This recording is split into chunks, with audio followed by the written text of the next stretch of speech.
Good morning to those who will listen. It is May 2nd, 2018, 12:18 a.m., and the possibility of a war between Israel and Iran is increasing. Yesterday, Prime Minister Netanyahu announced the findings of the evidence against Iran, how Iran lied about their nuclear program, and he has all the evidence. And still, a lot of countries still don't see it as a big deal, and they should still continue on with the Iran nuclear deal. President Trump looks like, I'm not sure, but it looks like he's leaning towards backing out of the deal and wanting to do a different kind of a deal.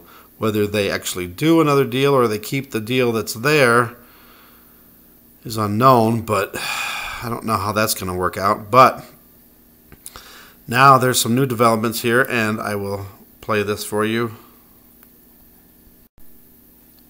This is from ILTV News.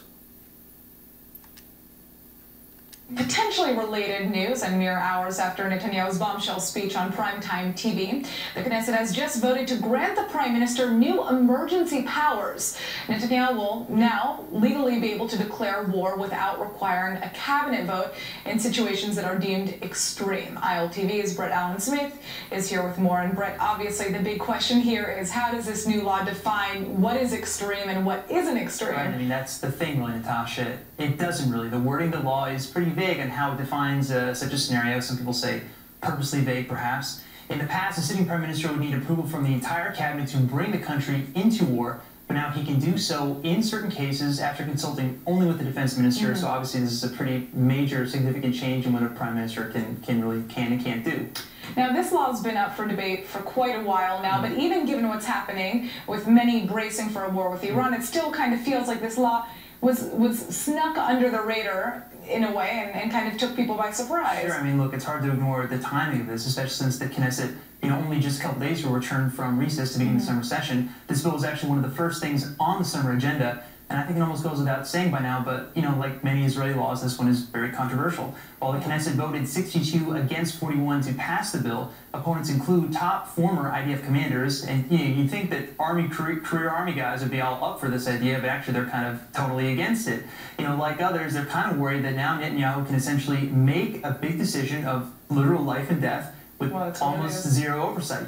Yeah, and I understand those criticisms. I mean, this type of emergency power is pretty rare. Sure. Typically, it's only granted to leaders temporarily during times of war, and this law permanently changes the powers of a prime minister. And still, with rumors very high of a war with Iran, if President Trump dismantles a nuclear deal, this could actually be good timing now that the bill is passed. I mean, it's hard. Look, it's hard to say. I mean, sure, if Iran did start an act of aggression that threatened Israeli sovereignty, I think the entire cabinet would unanimously support going to war. No problem there.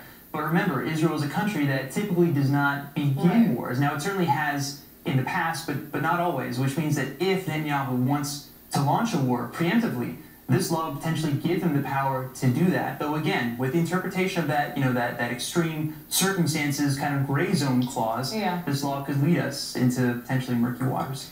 Yeah, I mean, especially because things in the Middle East always feel like they're already extreme circumstances. Very much so. And also because in Israel, almost every single person serves in the military. And everything changes fast. Yeah. All right. Well, thanks for joining us, Brett. Of course.